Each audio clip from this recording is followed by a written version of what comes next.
Margaret, this is so fun to be together. We've known each other for years, so I'm so excited to share your expertise with our community. So, to catch us up with our community, can you briefly describe your experience as a physical therapist and how did you start your therapy source? Sure. I went to college undergrad. I was a physical education major, and then I moved on to graduate school for physical therapy. And when I got out of school, I landed up getting a scholarship. And so I was placed in a school in the New York City schools, which I thought, oh, I'm going to do this job for 2 years, fulfill my obligation, and move on. Meanwhile, I loved it. I fell in love with school-based physical therapy, working with children with various abilities, and I really enjoyed it. So I stuck with that location to provide physical therapy services and also did early intervention, preschool, some hospital work. But my heart is always with school-based physical therapy. And then after having some children, we have a total of 6 children, balancing work outside the home was really tough. So I was home for a little bit and I landed up starting Your Therapy Source to provide resources for other school-based physical therapists who are juggling so many things at one time in terms of data collection and activity ideas and keeping them up on the research. And so I started that back in 2007, and here we are today 2000. where we have, other providers who also provide resources. So it's grown into this wonderful business to help support professionals who in turn support students in schools and at home. I love it because I've known you for probably a decade or something, but I never knew how you got started. So that's so Yes. interesting. So now the reason for this conversation, Margaret, specifically, you've got a large online community that you serve, and you sent out recently a schools trends a survey to find out what was happening with our school trends. And then you wrote an article with all your findings. And that's why I wanted to have a chat with you today because, wow, there's some really interesting things. When you read it, you think, okay, there's some things that make sense and validates the work that you and I are both doing, but also there were some surprises. So for you, when you looked at this survey and people's responses within the realm of schools, right? Your teachers, pediatric therapists, all those support staff as well. What stood out to you most as you read the survey?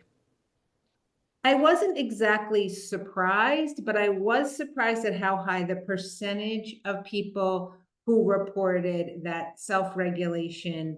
There's a lot of students who are struggling in this area. In fact, almost, I think it was 74.2%, 75% of the people who responded picked self-regulation as one of the areas where their students are struggling.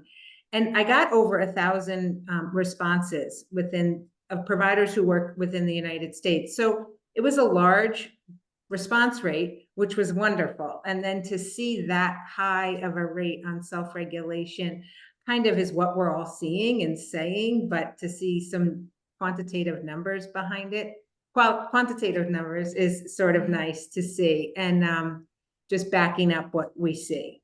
One thing is to keep in mind, though, a lot of the respondents were occupational therapy providers. So, it does sway the results a little bit. They came in at 50% of the people who responded. But at the end of the day, to see that many OT providers, PT providers, speech teachers, a lot of people are feeling the same way. They're really struggling with self-regulation and attention and focus. Yeah. Right. Again, I don't think anybody would be totally surprised by that, but it's always nice to see that we have some numbers to back up what we're seeing. Right. And so working with your community of pediatric therapists, why are these skills? What have you seen and what have you heard from your community? Why are the skills of emotional regulation, self-regulation so important for not just them being ready to learn, but for their overall well-being? Well, think of them as like the foundational blocks of becoming an effective learner. The ability to self-regulate is that we manage our thoughts and our emotions and our behaviors, and we make thoughtful choices, and then we put them into action to help us reach a goal. So in reality, that's what we do every time we learn something, whether we're 1 year old or we're 100 years old. We go through that process to learn new skills. And so if you don't have a strong foundation of self-regulation, emotional regulation, it can really affect how you take in knowledge, how you take in sensory input, all of those things, because as you know, the mind and body are so much more connected than maybe we learn about. And the more we're learning about it and the more evidence there is to support that connection, it all has to work together in order for students to be ready to learn. Yeah. So it just plays, it's the building blocks of becoming a learner. Right. I suppose we could extend that conversation to say that I've heard a lot from a lot of our teacher friends, my teacher friends in our community, that it also extends that lagging skills with grown-ups as well, Oh, right? So with 100%. families, Yes, caregivers, and that. So it's not just a kiddo problem, it is a grown-up issue as well, right? And that, for sure. For sure. And right. I've noticed the more I dive deeper into it, the more I need to improve my own self-regulation and emotional Mhm. regulation. So I'm learning about it to help children and students, but in return, I'm improving my own skills, and I find myself to be less stressful, less second guessing the decisions I make, because I'm being more thoughtful about those choices to reach my end goal. Am I perfect? Absolutely not. But Yeah. I do feel like I've improved a lot when I focus on knowing that I need to improve in that area. Yeah, I love that. Especially as a mom to 6 children, this is something that you from the moment you wake up to the moment you go to bed, right, is something that's a key foundation in your household, right? Is A children coming hundred and percent. going and your relationship Yes. with your partner. I mean, there's a lot there to unpack, right? And I Right. And like I the wish I way knew more earlier on, mm, because when you talk about the adults being involved as well, we can't forget that we need to mention co-regulation, and that's the mm, early skills that children get. We model them where their external support, so that they learn, when they're having a problem, when they're a toddler, that you're there, to support them, to calm them down. But as they get older, they need to learn how to calm themselves down, so we slowly move away and give them space, and they figure things out. And so the adults in all students' lives need to co-regulate, so that they can model it, and then children see it to independently self-regulate. And like you said, in today's fast-paced, insane world that we all live in, that's really hard to do as a mm. parent and as a teacher. It's difficult. Yeah, exactly. And I like how you brought up that idea of the second guessing. It's something that I've personally been thinking a lot about is I went to a silent retreat this summer, Margaret, it was amazing, but it really gave me that space and opportunity to tap into my inner knowing and tap into that clarity and intuition. And I've known myself as being, I can never make decisions. I get decision paralysis, but I think it's also worse now than it ever has been because of this busy life that you're talking about. And Hmm. can we, what are ways that we can quieten our minds to, as you said, to allow that clarity and intuition to come through, right? So I think some of the ways that I that we teach students is that, number one, you need to stop, think, act, that whole Mm, combination that helps support self-regulation. When we stop, we use some impulse control before we formulate how we're going to act. Same thing with sensory processing, an area that therapists are well versed in. We bring in sensory input, we determine whether we like it, we don't like it, our preferences, and we formulate an action plan. So some of the things that we can do there is, like you said, helping children become self-aware about how their body is feeling and acting upon that. Maybe we feel nervous and I get a signal that my stomach hurts, or other things that can help guide us in making those thoughtful choices. Of course, mindfulness and being present in the moment can be extremely helpful, so that our brains aren't so busy all the time, and taking breaks from, these students, when they have so much cognitive push and academic push, teachers get hyper focused, parents get hyper focused on, we got to get the reading in, we got to get the math in, and they're going, going, going. But the brain needs a rest, it needs a reset, as does our full body. And so adding in, movement throughout the day, again, this is for students and adults, outdoor time can be very beneficial to help us reset our brain and allow us to regulate our bodies and bring us back to a calm state. So those are probably the most important. Understanding what your body's telling you making sure you're getting those movement breaks in there and working on mindfulness and being present in the moment. Right. And this addresses what you talked about earlier is on the survey, it came through as attention, as focus, as being critical issues that children are dealing with. And so the strategies that you're talking about there, being mindful, noticing self-awareness, self-regulation, coming to a calm place so you can be ready to learn. These are all strategies, right? Is there any other ideas that you have or are there other suggestions that you yourself are providing in your community or you're hearing from your community that are helpful? Sure. I mean, we've all seen a lot more classrooms are putting in calm down corners, a little area in the classroom where kids can hopefully independently know that they might need to go take a break. And, in certain situations and in certain classrooms, the environment helps foster that. And if you need to sort of go reset, there can be a calming corner. Some schools have sensory pathways in the hallway so that students can reset with movement breaks, definitely brain breaks throughout the day where we're infusing the day with physical activity. Evidence has really shown that this can help with attention, academic abilities, and getting the brain and body again ready to learn, ready to take in that knowledge. Kids spend so much time sitting in front of computers, and technology is wonderful, but now that most kids have one devices, and we've moved away from pencil and paper tasks, and they're in front of the screen all day long. Now more than ever, they need these movement breaks, not only for their brain to reset, but for their body, flexibility and endurance on maintaining upright posture. And it's exhausting. And when Yeah. our body is exhausted, our brain gets tired too. So we need to work on those skills throughout the school day. And another thing that really stood out was this stress behaviors. And I know as a teacher substitute, I see it too. These are much larger, bigger behaviors than when I was a teacher years ago. And it's always that challenge as a teacher. Or even as a therapist coming, how do you teach to 25, 30 children while being able to sort of see what's under the surface for each of these children, because we know that all behavior is communication.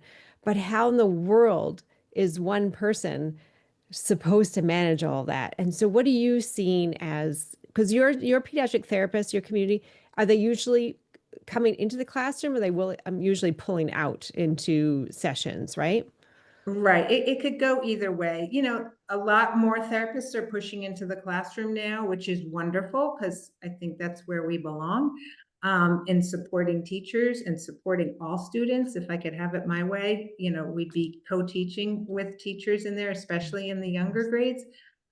So I think that's the most beneficial model, but there are certain times when children need to be explicitly taught a skill in a quieter area outside of the classroom. And that's when, you might see an intervention take place in the therapy room, or so that they can embed the skill, learn the skill better to go be able to carry it over to in the classroom.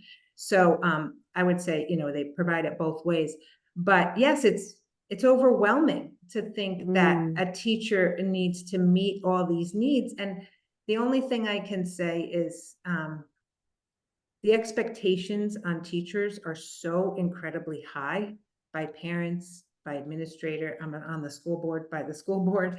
And it's extremely overwhelming for them. And I think one way that it can be addressed is when we do whole group activities where, like I said, where everyone's working on the mindfulness activity or a yoga brain break or a more rigorous aerobic activity, going outside with your classroom. Those little switches can help, reset your children's brains collectively in the classroom. Is it going to work for everybody? Absolutely not. And we know that. And so through connection with teachers, which they're so good at, they learn these mhm. children's histories, their lives, their strengths. And so building upon those strengths can help everyone reach their goals a lot sooner rather than focusing on the weaknesses. So I think that's one area, but I think in reality, it's becoming a very difficult job. Yeah, right.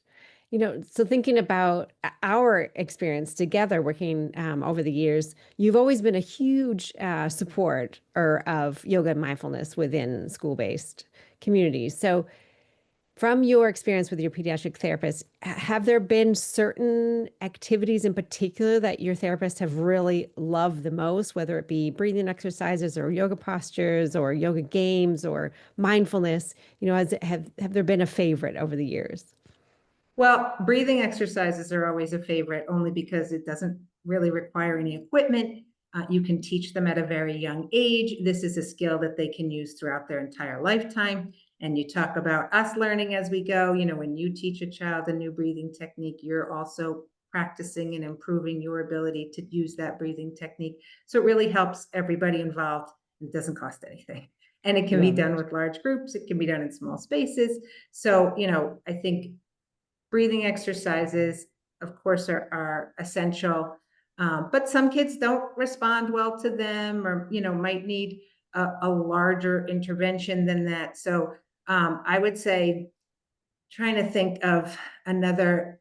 Games are always popular. Anything that's no prep, that a teacher can get something going on the screen right away, whether it be music and movement, or music and movement is very popular right now because it's easy to incorporate rhythm, to incorporate, if you want to do yoga poses thrown in there, and proprioceptive activities. And all it requires is the teacher to hit play, and everybody's involved. And again, there's not a lot of equipment, so that can be a really successful tool, especially when we talk about rhythm and coordination and motor planning. All of those things also feed in to the ability to self-regulate. Mindfulness tools, I would say, again, in general, things that can be incorporated for the whole class to use, simple directions that kids can follow, nothing too long, because of that attention struggle we're seeing, and slowly, gradually building up that attention for the mindfulness activity. So you might want to start with a just right challenge of, let's say if it's 5-year-olds, maybe we're just going to do a 5-minute mindfulness activity. We're going to read the room and see, are they are they attending? Are they focusing for the 5 minutes? If you see them falling off at 4, next time we're going to go back and do a 4-minute one, so that they see that they can accomplish it and that they can stay engaged. And look, I did it. I attended for the 4 minutes, and slowly build that up. Just like we work on strengthening our muscles, we need to work on strengthening our ability to become mindful and to be okay with quiet and peace and being present in the moment, because these kids are not used to that. They're used to using their tablets, their smartphones, where they're getting dopamine hits, every 3 seconds probably. And mindfulness has to really reteach them that it's very beneficial for your body to slow down. Yeah. What I'm hearing from you too, it's not an extra. It's not now a may have, may do. It's really a must do, right? For if we want to get through the curriculum that is required of us, practicing these mindfulness, being in the moment is crucial to get through the Oh, school I day. to get through the school day and for the future. I mean, when we look what's on the horizon with artificial intelligence and what's coming our way, now more than ever, we need to teach our children and this next generation the skills to know when they need to reset, how they can problem solve, how they can regulate and become better learners, because that's the skill set they're going to need to learn how to learn. The information's right in front of them. They don't need a textbook anymore. They don't need to go to the library and look it up. It's in their hand. But they do need to have the ability to problem solve, to be able to use their body in order to problem solve.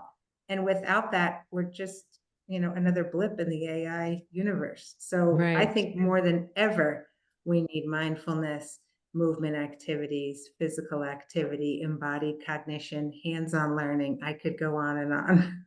Yeah, I love it. And also that social piece too, right? That's what's on offer too. If you're regulated yourself, as you talked about co-regulation, so even children can co-regulate with each other, right? That's so powerful as well, that relationship. So going back to the survey, what would you say are sort of your three biggest takeaways that educators and pediatric therapists, counselors can take back and have, think through or think twice about and think, how do we implement some of these things that you covered? Sure. I think, going back and just reviewing part of the survey where we talked about those deficits in self-regulation, emotional regulation, attention and focus, I also asked the question of why do you think this is happening? And the highest response was increased screen time, a decrease in attention and focus, hectic lives, all of those things. So I think one of the most important things is that when children are younger and even adults, we have to really go back to focusing on that play-based learning with movement exploration, active exploration, where kids are allowed that time. We live at a time now where kids get rushed from extracurricular to this sporting event, and there is not a lot of downtime. And it's important to actually carve out that time to allow them to independently explore, whether they're a 2-year-old and they're playing at home with blocks, or whether they're a 10-year-old and they're exploring in your yard, or they're at the playground learning how their body works. Because those moments in time, like you said, they learn peer interaction if they're with their friends. If they're alone, they're learning problem solving. Mm-hmm. They're internally driven to get to the end result. If you're building with train tracks and you're setting the whole thing up and you're trying different tracks to get the train to go on, there's not an adult standing over you saying, put this piece there or that piece there. They're sitting there problem solving, critically thinking, if I do this, how do I get it back to here? And when they do it, what a sense of accomplishment that they did it all themselves. That's the play-based learning and movement exploration that a lot of kids are missing nowadays because of our incredibly hectic lifestyles. So I think focusing on that at a younger age and throughout their life, where kids are given some valuable free time, where they're allowed to explore movement, I think is extremely important. I think going back to what we said earlier, that we need to understand that we have to regulate before we can educate. And so our bodies have to be ready along with our mind to take in that information. And that's really the goal of self-regulation, that they're open to learning. And when we come to school, and maybe we come because there's trauma at home, or I had sensory overload on the school bus, or all these, I ate a lot of sugar for breakfast. There's all these things that are involved, but we need to get the child to understand, okay, we know you're coming with this, this, and this, but let's try to reset maybe with that mindful activity. You're here now, you're safe now. We can provide you with what you need throughout the school day. Of course, not everything that they need, but going through that lens of, we need to get you regulated before we're going to educate and expect you to take in and retain all that knowledge. And the third thing I would say is probably collaboration. All of the strategies and skills that were mentioned either as struggles or interventions that are provided, it really signifies about the whole child and how we all need to support each other, parents, teachers, related service providers, to help that student to grow. And part of that is a little bit of a reset on what our expectations are at school, and maybe we can pull away a little bit from all of those academic expectations. And also, try to focus on what do we need for the foundational blocks in order for them to meet those academic goals. So that's what I would say my 3 things are, my 3 important takeaways. So play-based learning, co-regulation, and collaboration. I know for some folks listening, you might think, oh my gosh, like I don't have time. How am I supposed to do any of that, right? So for the play-based learning, I want to give a shout out to Let Grow, which is run by Jonathan Haidt and Lenore Skenazy. We interviewed Lenore Skenazy on this podcast, so it's definitely worth listening to her. But there's resources on the website, all these downloadable activities you can do. They support, they're a big advocate for before school or after school, open play scenario. So all the research is there. So if you need something to kind of download and take to your schools, that's a great one. The co-regulation, obviously, with, we're talking about looking after yourself first, like they do in the airlines, right? Put your mask on before helping others, right? And then the collaboration, so important. We don't have to do this alone, right? I'm thinking about a back to school night. last week, one of the teachers of my daughter was saying that he's had to really step back and look at his curriculum and completely redesign how he delivers it because of AI. Now that there's no more of like sending essays home, for example, but it's Mm-hmm. all about class participation and group work and oral presentations and all of this critical thinking and allowing Mm-hmm. children to sit with these ideas for longer. So this isn't just for the younger folks, but this is all the way through high school, right? And all the grades that you're even talking about play base. My daughter's taken an innovations class. Amazing, right? So she's able to work with her hands and think and strategize and problem solve, right? Even the big kids need A time. hundred Even we percent. need that, right? Of A this 100%. creative, Yes. critical thinking. Creative Same outlets. with, Yep. yeah, exactly. And co-regulation, the same. Collaboration, same thing with as parents, right? It takes a village in a school system, right? You've got whether you're collaborating with your same grade, whether it's across grades, whether it's online, look at Margaret's resources on your therapy source. There's so much information there, and then you give so much away for free as well as paid. So there's lots of variety for folks. So, speaking of which, tell us where we can find you online. Tell us all about your work and sort of what's next for you. Sure. You can find us at yourtherapysource.com. If you want to read the details of this survey, you can just Google School Trends 2025, Your Therapy Source, and you'll be brought to that blog post. So you can get all the details there. But like you said, we have a huge free stuff section, so you can start there. It's great. And I would say what's coming next, a lot what I spoke of, I've been doing a lot with music and movement, getting really good feedback on that. So trying to incorporate more there in terms of also a lot of self-regulation, emotional regulation resources and research briefs to kind of keep everybody up to speed where we are and where we're headed, just because I'm such a big supporter of, these are the skills we need for the future, which is scary when you look at AI. And like you said, this kind of social problem solving, critical thinking, this is what we need. And it's all rooted in self-regulation. Right. And what I love about too, you say you have a variety of resources. The thing about regulation, emotional regulation, self-regulation, there's so many practices and techniques out there, and it's really about just trying a bunch, right? There is no one size fits all.